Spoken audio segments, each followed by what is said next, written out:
So I came across this article. It's a good thing most women don't want to date Trump.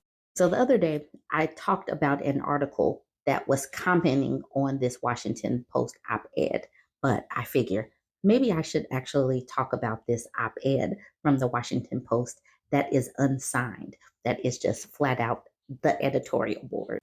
It's titled, If Attitudes Don't Shift, a Political Dating Mismatch Will Threaten Marriage. Let's get into this one. Ideological polarization is now a mainstay of American politics. Millions of Americans will go home this Thanksgiving and find themselves in uncomfortable situations with relatives, especially uncles, apparently, who love former President Donald Trump, hate vax, or think January 6, 2021 Capitol insurrection had very fine people on both sides. In some ways, polarization is exactly what one would expect in a large, unwieldy democracy such as the United States. Americans no longer agree on many questions of how to live or what to live for. These differences can't just be papered over through good faith dialogue because they are real. The problem with polarization, though, is that it has effects well beyond the political realm, and these can be difficult to anticipate. One example is the collapse of American marriage. A growing number of young women are discovering that they can't find suitable male partners. As a whole, men are increasingly struggling with or suffering from higher unemployment, lower rates of educational attainment, more drug addiction and deaths of despair, and generally less purpose and direction in their lives. But it's not just that. There's a growing ideological divide too. Since Mr. Trump's election in 2016, the percentage of single women ages 18 to 30 who identify as liberal has shot up slightly to over from 20% to 32%. Young men have not followed suit. If anything, they have grown more conservative. This ideology gap is particularly pronounced among Gen Z white people. According to a major New American Enterprise Institute survey, 46% of white Gen Z women are liberal, compared to only 28% of white Gen Z men, more of whom, 36%, now identify as conservative. Norms around sexuality and gender are diverging, whereas 61% of Gen Z women see themselves as feminists, only 43% of Gen Z men do. It's little surprise that manfluencers have the biggest following among boys and young men. All right, let's look at this graph that they provided. So this graph right here is the share of respondents of the social survey age 18 to 30 who say they identify as liberal or conservative. If you look at the darker lines, the dark blue and the dark red. So the dark blue is the females that identify as liberal, and that's about 45%. Now, if you go down and look at the women that identify as conservative, that's like about 15 or 16%. Now, when you put that together, that means that more women are identifying as liberal, which we already knew that. Now, when you think about the men, okay, so if you look, the men are the lighter lines. The males that identify as conservative are about 25%, and these are young men, whereas the men that identify as liberal is about 35%. So these men are going to obviously have a challenging time if all of these women up here are saying that they are liberal. Most of the women are liberal. Not a lot of women in this category are identifying as conservative. And is probably only going to, this gap is probably going to continue to increase. In another era, political or ideological differences might have had less impact on marriage rates, but increasingly the political is personal. In a 2021 survey of college students found that 71% of Democrats would not date someone with opposing views. There is some logic to this. Marriage across religious or political lines, if either partner consider those things to be central to their identity, can be associated with lower levels of life satisfaction.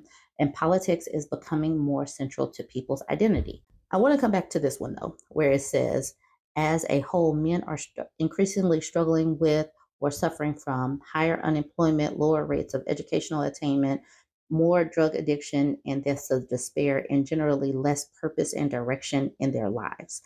Maybe instead of worrying about women and what women are doing, Washington Post should be like focusing on this. I had to bring this back because maybe that is impacting marriage more so than politics, because maybe these men are becoming entrenched in their supposed conservativeness, because that is a cult that is still accepting them, versus maybe this is what they need to be focused on right here. All right, let's get back into the rest of the article. Okay, back to the article. This mismatch means that someone will need to compromise, probably the woman. As the researchers Lyman Stone and Brad Wilcox have noted, about 1 in 5 young singles will have little choice but to marry someone outside of their ideological tribe. The other option is that they decline to get married at all. Not an ideal outcome considering the data showing that marriage is good for health of societies and individuals alike. This, of course, is on average. Marriage isn't for everyone, nor is staying in a physically or emotionally abusive marriage ever the right choice. But on the whole, while politically mixed couples report somewhat lower levels of satisfaction than same party couples, they are still likely to be happier than those who remain single.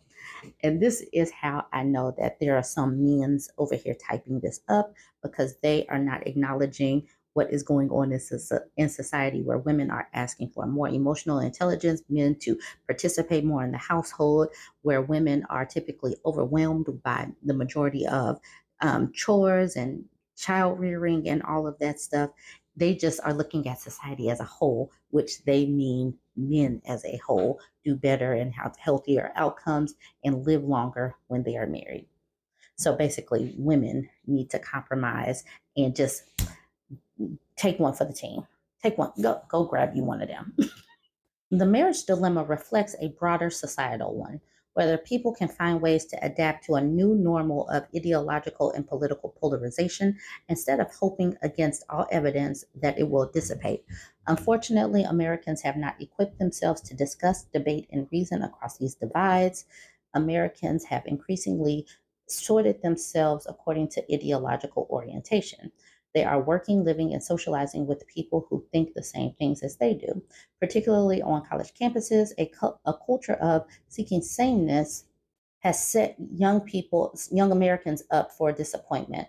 They expect people to share their own convictions and commitments, but people's insight and understanding about the world often come from considering alternative perspectives that may seem odd at first or offensive. To that last point, I'm going to use a comment from one of my posts. Vina says, my take on this issue is if you are able to date or even befriend someone without having to consider their political beliefs, you are privileged. As a Black queer woman, I don't have the luxury to date or befriend anyone without having any idea what their political beliefs are. Being around people who don't consider me a unique human being deserving of the same rights and opportunities they take for granted could literally mean life and death for me. For me, that means libertarians, Republicans, and MAGAs are non starters. I have cut off a number of so called white friends over the last 7 years because Trump gave them permission to show their true colors and won't hesitate to do so again. That comment and some of the other comments speak to exactly why women are opting out. Yes, that woman was a queer woman, but other women are saying the same things. Like this one, this is just the latest version of human natural selection. Trumpism is clearly an undesirable trait. Women don't want this because these men do not seem to respect women on the human level. And then you have this person that says this divide isn't just about political preferences. These MAGA men have completely different, unacceptable moral grounding. It's a hard pass. And that is absolutely right. This is not just typical, a person is a Republican. These people are hard lined, don't respect humanity type of people. And it's just going to be a no for some women. It's just a hard pass because it's almost at Handmaid's Tale. And unless you plan on being a Serena Joy or want to be an aunt or a Martha or a handmaid, it's just going to be a no. But you guys can go ahead, jump in the comments, and let me know what you think about this one. Go ahead and like, comment, share.